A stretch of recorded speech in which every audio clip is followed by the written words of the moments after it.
Hello students, प्रश्नावली 11.2 के प्रश्न क्रमांक 2 में आप सभी का स्वागत है। और आज हम इस क्वेश्चन को हल करना सीखेंगे, इसकी रचना कैसे की जाती है और जब भुजाओं का अंतर दिया हो तो किन चीज़ों का ध्यान रखना है। तो यदि आप शुरू से देखेंगे तो आप सभी चीज़ों को अच्छे से समझ जाओगे। तो चलिए शुरुआत करते हैं। सबसे पहले तो हमें यहाँ पे क्वेश्चन में दिया गया है कि एक त्रिभुज एबीसी की रचना कीजिए। मतलब हमें कोई त्रिभुज बनाना है एबीसी, इस तरीके का। लेकिन इसके लिए उन्होंने हमें कुछ आंकड़े दिए हैं। जैसे बीसी दिया है 8 सेंटीमीटर और कोण दिया है, कोण बी जो है वो 45 अंश है। और दो भुजाओं का अंतर हमें दिया गया है 3.5 सेंटीमीटर। तो सबसे पहले यदि बात हम करें तो ये जो पहला हमें जो भुजा दी रहती है, जो बीसी के तौर पर है, जो कि 8 सेंटीमीटर है, सबसे पहले आप इसी को खींचो और ये आधार भुजा कहलाती है और इसी पर ये कोण बना है। तो ये होगा बीसी 8 सेंटीमीटर हम खींचेंगे और उसके बाद उसी पर कोण 45 अंश का बना देंगे। तो चलिए सबसे पहले हम 8 सेंटीमीटर बीसी खींच लेते हैं यहाँ पे, ठीक है।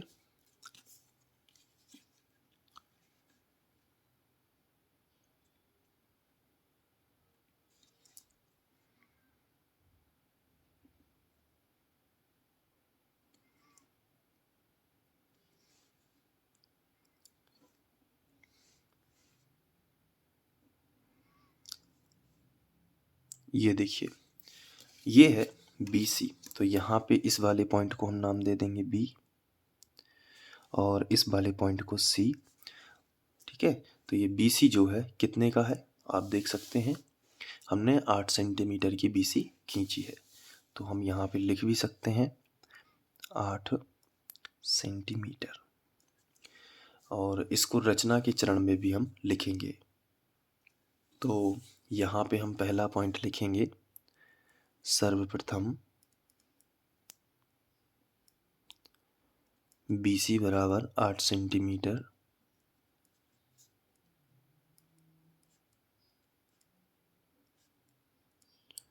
का रेखाखंड खींचा।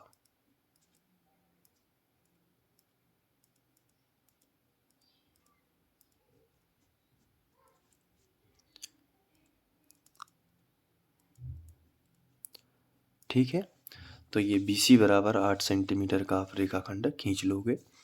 इसके बाद क्वेश्चन देखिए, इसमें आपको दिया है कि कोण B जो है वो 45 अंश है। तो आप यहाँ पे देखिए, ये जो B है ना, इस पर 45 अंश का बनेगा। तो आपको चांदे की सहायता से 45 अंश का कोण बनाना है। तो देखिए, चांदे का ये जो पॉइंट है, ये वाला यहाँ पे रखना है और ये वाली जो लाइन देख रहे हैं ना आप, इस लाइन के साथ मिलाना है। तो चलिए मिला लेते हैं। तो ये पॉइंट जो है मैं यहाँ पे फिट करूँगा बिल्कुल फिक्स पे, और ये जो लाइन है इस तरीके से कर दूंगा, ठीक है। ये कोण मिस्टेक नहीं होना चाहिए बिल्कुल भी। तो ये मैंने यहाँ पे इस तरीके से जमा लिया। अब हमें 45 अंश का कोण बनाना है ना। तो 45 अंश के कोण के लिए हमें 40 और 50 के बीच में मार्क लगाना होगा। तो चलिए 40 और 50 के बीच में मार्क लगा लेते हैं। तो यहाँ पे ये है 40 और ये है 50, ठीक है। और 40 और 50 के बीच में ये होगा, ये जो लाइन दिख रही है ना आपको, ये होगी 45 अंश। तो यहाँ पे मैं हल्का सा डॉट बना दूंगा।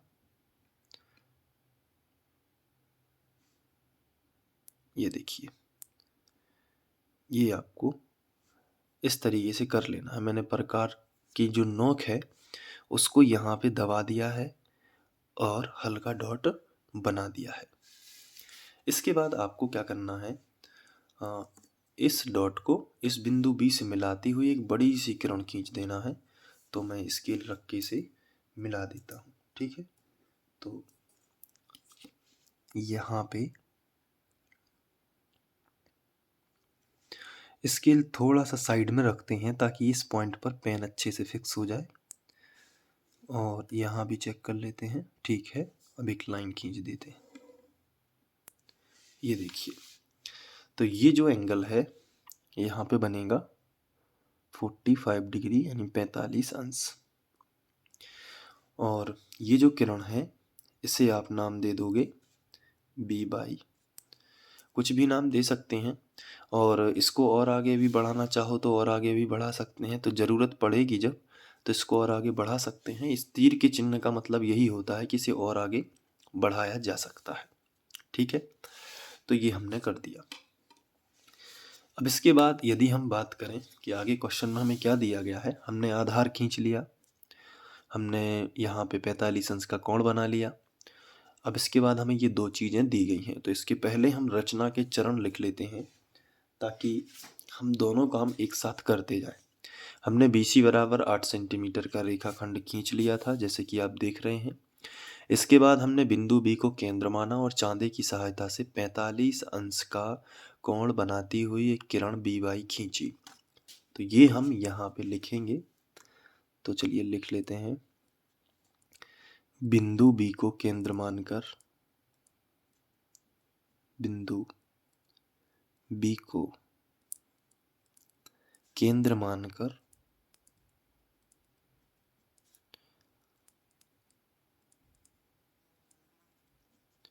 ठीक है। इसके बाद चांदे की सहायता से, चांदे की सहायता से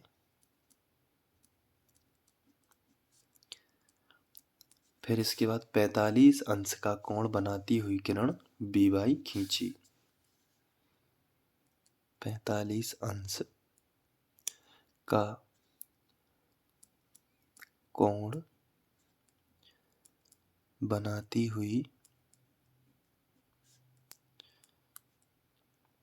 किरण, और किरण का क्या नाम है बताइए, BY। तो BY खींची। ठीक है, तो ये जो है आप कर लेंगे।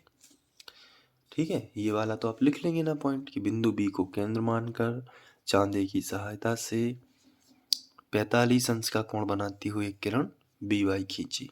ठीक है, अब इसके बाद आगे बढ़ते हैं। अब देखिए यहाँ पे हमें भुजाओं का अंतर दिया गया है, और भुजाओं का अंतर है 3.5 सेंटीमीटर। ठीक है, तो जब हमें भुजाओं का अंतर दिया गया हो, तब हमें जितनी भुजा लिखी है, जैसे 3.5 सेंटीमीटर है ना, तो हम क्या करेंगे, प्रकार की नोक बिंदु B पर रखकर या तो ऊपर चाप लगाते हैं या फिर नीचे चाप लगाते हैं। लेकिन सवाल ये उठता है कि कब हम ऊपर चाप लगाते हैं और कब हम नीचे चाप लगाते हैं, है ना। ये हमारे दिमाग में यहाँ पे क्वेश्चन आता है कि कब हमें ऊपर चाप लगाना है और कब हमें नीचे चाप लगाना है। तो इसके लिए बहुत ही सिंपल सा एक तरीका है।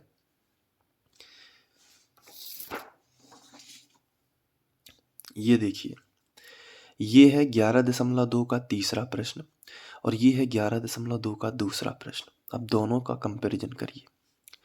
इसमें भी हमें भुजाओं का अंतर दिया गया है, इसमें भी हमें भुजाओं का अंतर दिया गया है। इसमें हमें 2 सेंटीमीटर दिया गया है, इसमें हमें 3.5 सेंटीमीटर दिया गया है। इन दोनों में क्या फ़र्क है, देखिए। इसमें बिंदु B पर 45 अंश का कोण बना है, तो उसी बिंदु के साथ में जो भुजा दी गई है वो है AB।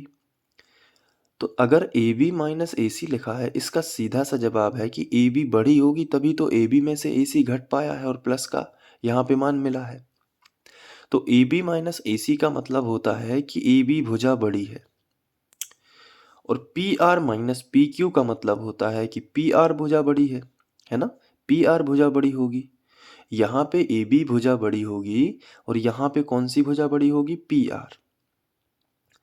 अब देखिए, जिस बिंदु पर कोण बना है उसी बिंदु वाली भुजा AB अगर बड़ी है तो आप क्या करोगे, प्रकार से जो चाप लगाओगे ना वो ऊपर लगाओगे जितने भी सेंटीमीटर दिया है। और अगर अगर यहाँ पे जिस बिंदु पर कोण बना है वो बिंदु वाली भुजा अगर पीछे लिखी है यानी छोटी है, तो अब आप क्या करोगे, प्रकार से जो चाप लगाओगे वो नीचे लगाओगे यहाँ पे इसको आगे की ओर बढ़ा के, ये जो भुजा है इसको पीछे की ओर ले जाओगे डैश डैश करके, और फिर वहां पे चाप लगाओगे। अंतर आया समझ में कि नहीं? यहाँ पे हम लोग कंफ्यूज हो सकते हैं, नहीं तो आपको क्या करना है, मैं आपको फिर से दिखा देता हूं कि जो ए बी है, यहाँ पे ए बी माइनस ए सी लिखा है, तो बड़ी भुजा कौन होगी बताइए? ए बी होगी ना।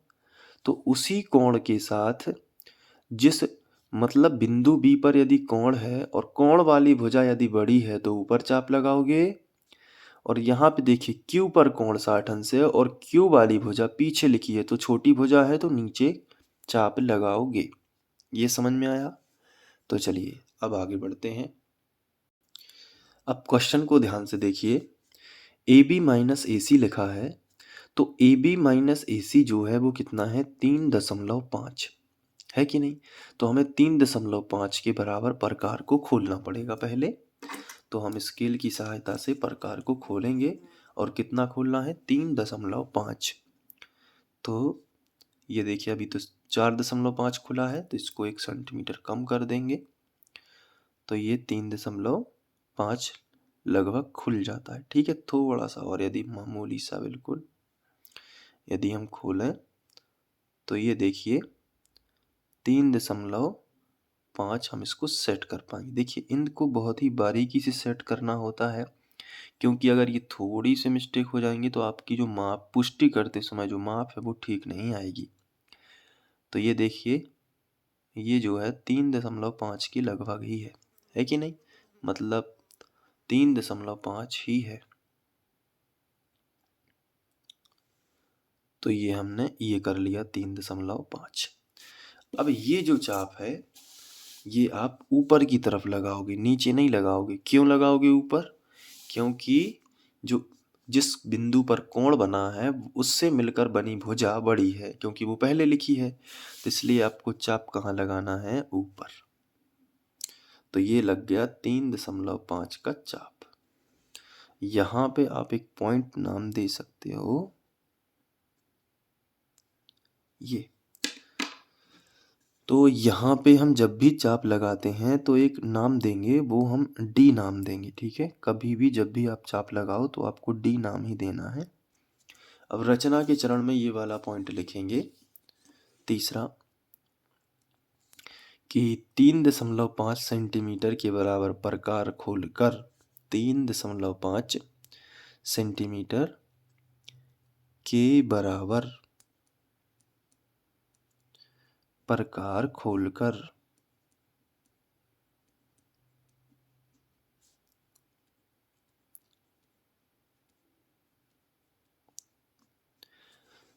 फिर क्या किया? बिंदु बी को केंद्र मानकर एक चाप लगाया बी वाई किरण पर। किस पर? बी वाई किरण पर। तो लिखेंगे कि 3.5 सेंटीमीटर के बराबर प्रकार खोलकर बिंदु बी को केंद्र मानकर, बिंदु बी को केंद्र मानकर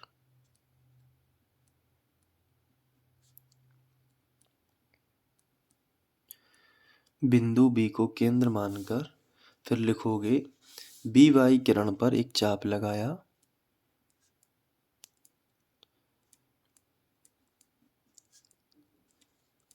एक चाप लगाया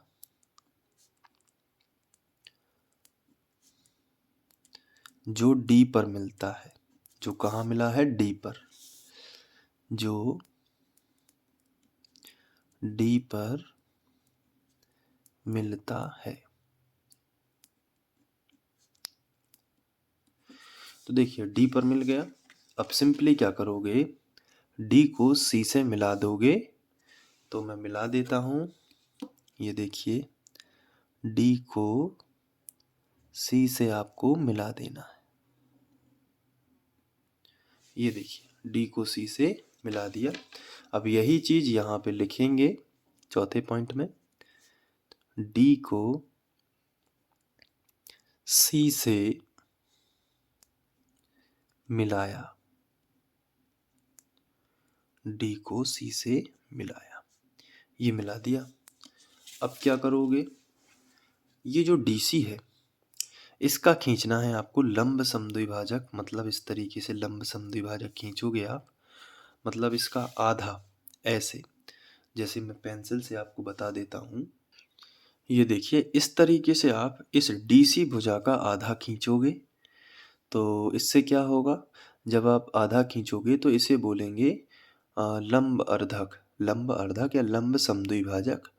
तो इससे क्या होगा कि ये बी बाई को कहीं ना कहीं टच करेगा तो वहाँ पे ए नाम दे देंगे, तो ए को सी से मिला देंगे तो ए बी सी त्रिभुज आ जाएगा। तो इसका जो लंब समद्विभाजक है वो ऐसे थोड़ी खींच सकते हैं, उसके लिए प्रकार की सहायता से एक प्रोसेस करेंगे। तो इसको साफ कर देते हैं। अब ये प्रकार है और इसका खींचना है लंब समद्विभाजक।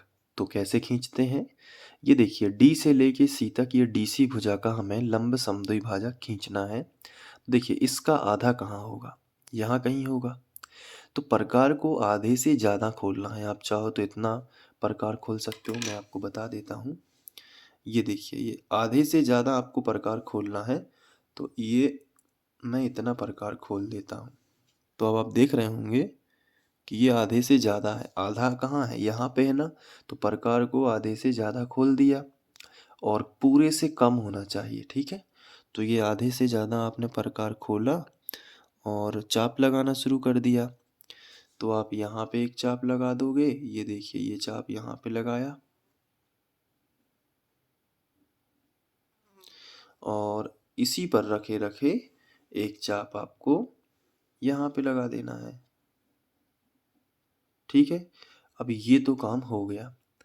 अब इसके बाद इतना ही प्रकार खुला रखना है और अब डी पर रखना है। कहाँ रखना है, बिंदु डी को केंद्र मानोगे और पहले वाले चाप को क्रॉस करोगे, जैसे यहाँ पे क्रॉस हो गया और इसको करोगे तो ये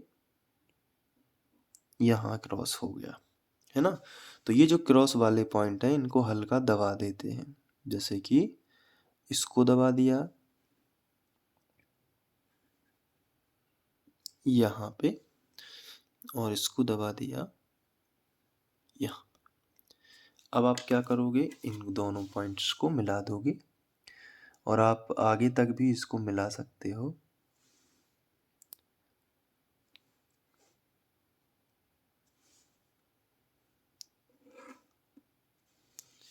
तो जैसे कि आप देख सकते हो कि ये डीसी का लंब समद्विभाजक यहाँ पे मिला है। तो इसे आप चाहो तो एल एम नाम दे सकते हो। तो यहाँ पे इस वाले पॉइंट को एल नाम दे दिया और ये जो पॉइंट है इसे एम नाम दे दिया, तो ये हो गया एल एम। अब रचना के चरण में ये आप लिखोगे, क्या लिखोगे, पांचवा पॉइंट, जब डी को सी से मिलाया तो डी सी बन गया। तो डी सी का लंब समद्विभाजक एल एम खींचा, तो यहाँ पे लिखेंगे डी सी का लंब समद्विभाजक, लंब समद्विभाजक एल एम खींचा।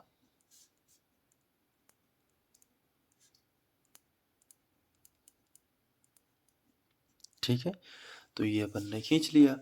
अब इसको आगे की ओर बढ़ा देंगे ताकि ये बी बाई को क्रॉस कर जाए। तो अब बी बाई को आगे की ओर बढ़ाना पड़ेगा पहले तो यहाँ पे देखिए बी बाई को आगे की ओर बढ़ा देते हैं।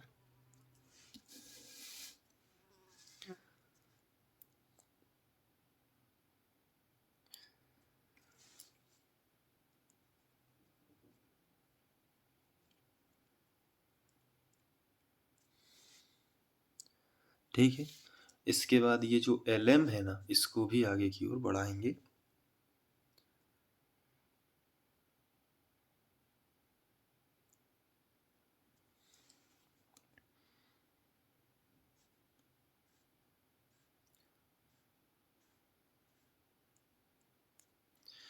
और जिस भी पॉइंट पर ये क्रॉस कर रहे हैं, तो ये वाला पॉइंट है यहाँ,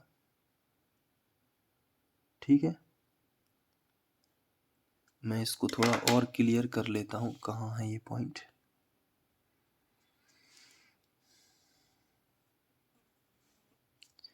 ये है पॉइंट, ठीक है, तो इसे हम नाम दे देंगे ए। और ये जो क्लियर पॉइंट है ना ए, इसे सी से मिला देंगे। तो पहले रचना के चिन्ह लिख लेते हैं। एल एम खींचा, और जो लंब समद्विभाजक एल एम खींचा, फिर आगे लिखेंगे जो बी बाई को ए पर मिलता है। ठीक है, बी बाई को आगे बढ़ाते हैं तो ये उसे किस पर मिल जाता है, ए पर। तो इसी में कनेक्ट कर देंगे कि जो बी बाई को, यानी बी बाई किरण को ए पर मिलता है, इस तरीके से आपको लिखना है, जो बी बाई किरण को ए पर मिलता है। अब देखिए जो ए पर मिल गया, अब ए को सी से मिला देते हैं। तो आगे लिखेंगे, यहाँ पे पहले लिख लेते हैं ए को सी से मिलाया।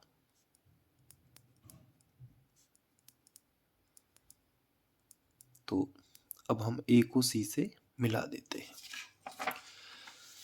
तो स्केल रखेंगे और यहाँ पे पहले पेन रख के देख लेंगे, हाँ ठीक है, यहाँ पे भी ठीक है। तो मिला देते हैं, ये देखिए, तो ए को सी से मिला देते हैं। तो अब आप देख रहे होंगे कि ए बी सी जो त्रिभुज है उसकी रचना हो चुकी है। तो लिखेंगे इस प्रकार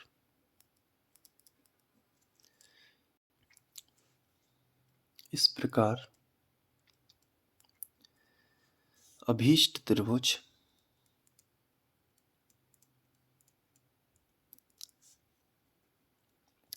ABC की रचना होती है।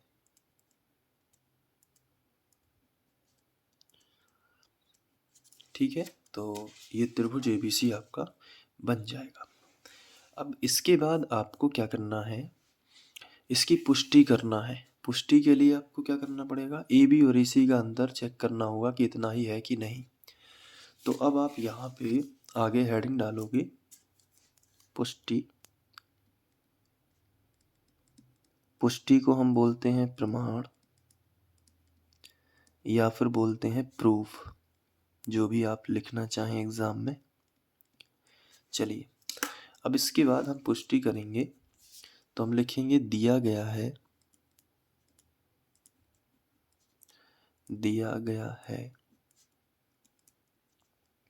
क्या दिया गया है, AB माइनस AC बराबर 3.5। तो हम लिखेंगे दिया गया है AB माइनस AC बराबर 3.5। ठीक है, तो अब AB हम तो अब लिखेंगे मापने पर।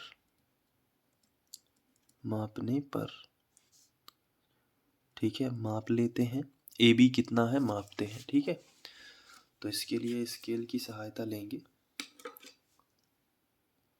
तो सबसे पहले हम AB नापेंगे। तो चलिए AB नाप लेते हैं। तो ये है AB, A से लेके B तक। तो इसको नापते हैं कि ये कितना आता है। तो जैसे कि आप देख पा रहे होंगे, ये देखिए, ये B पर रखा है और ये A है। तो अब यहाँ पे यदि आप ध्यान से देखो, मैं यहाँ पे आपको दिखा देता हूँ। तो ये 12 के बाद 2 पॉइंट तक है, यानी 12.2 है ना। आप देख पा रहे हैं, ये है A बिंदु, तो 12.2 है।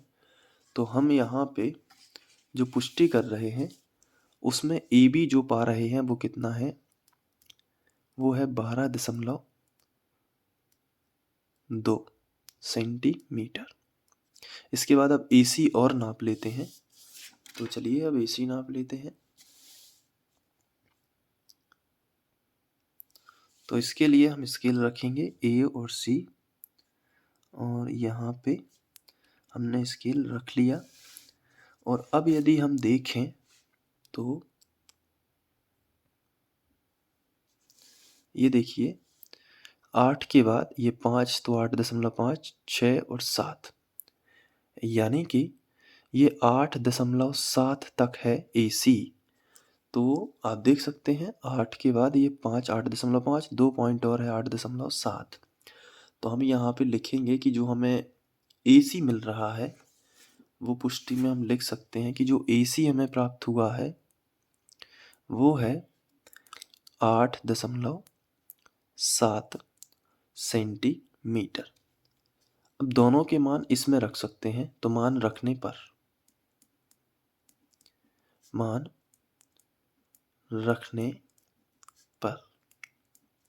तो देखिए AB का मान कितना है 12.2, तो यहाँ पे रखेंगे 12.2, माइनस है तो माइनस लगा देंगे। फिर AC लिखा है, AC का मान कितना है, ये है 8.7, तो यहाँ पे रख देंगे 8.7 और बराबर कितना है 3.5, तो बराबर लिख देंगे 3.5। अब 12.2 में से 8.7 घटा लेते हैं, तो इसके लिए रफ का इस्तेमाल कर लेते हैं। तो मैं यहाँ पे कर देता हूँ, ये रफ हो जाएगा थोड़ा सा यहाँ पे। तो 12.2 में से घटाना है 8.7, तो 12 में से 7 तो घटते, 2 में से 7 तो घटते नहीं है, तो इसके 12 मान लेते हैं। तो 12 में से 7 चले जाएंगे तो बचेंगे 5 दशमलव। अब यहाँ पे 11 बचे, क्योंकि एक इसको दे दिया था, तो 11 में से 8 चले जाएंगे तो कितने बचेंगे 3। ठीक है, अब इसको जोड़ के चेक कर लेते हैं। 7 5 12, 12 की 2 हासिल आ जाएगी 1, 8 और 1 9 और 10 11 12, तो मतलब 3.5 आएगा। इन दोनों को घटाने से कितना आएगा 3.5, और जो कि बराबर है पहले से दिया गया 3.5। तो ये दोनों जब बराबर है ना, तो लिखेंगे प्रूव्ड हो गया। तो लिखेंगे जो कि सत्य है, जो कि सत्य है, नीचे लिख देंगे प्रूव्ड। तो इस तरीके से पुष्टि हो जाएगी। पुष्टि बहुत ही सिंपल है, कोई टेंशन वाली बात नहीं है। तो अब आपको इसको लिख लेना है। तो कैसे लिखोगे, ये रही रचना। तो रचना आप देख सकते हैं कि इस तरीके से करनी है, और ये है रचना के चरण, जो कि आप अच्छे से स्क्रीनशॉट लेके या वीडियो को रोक करके ये पूरे के पूरे आप लिख सकते हैं, और इसकी जो पुष्टि है ये भी लिख सकते हैं। और कम से कम इसकी 2 बार प्रैक्टिस करोगे, बहुत ही सावधानी से करोगे, निश्चित ही आप अच्छे से कर पाओगे। तो उम्मीद है कि ये 11.2 का जो दूसरा प्रश्न है वो आप बहुत अच्छे से कर लोगे। इसके बाद हम लोग 11.2 का तीसरा प्रश्न करेंगे। तो मिलते हैं नेक्स्ट वीडियो में। Thank you.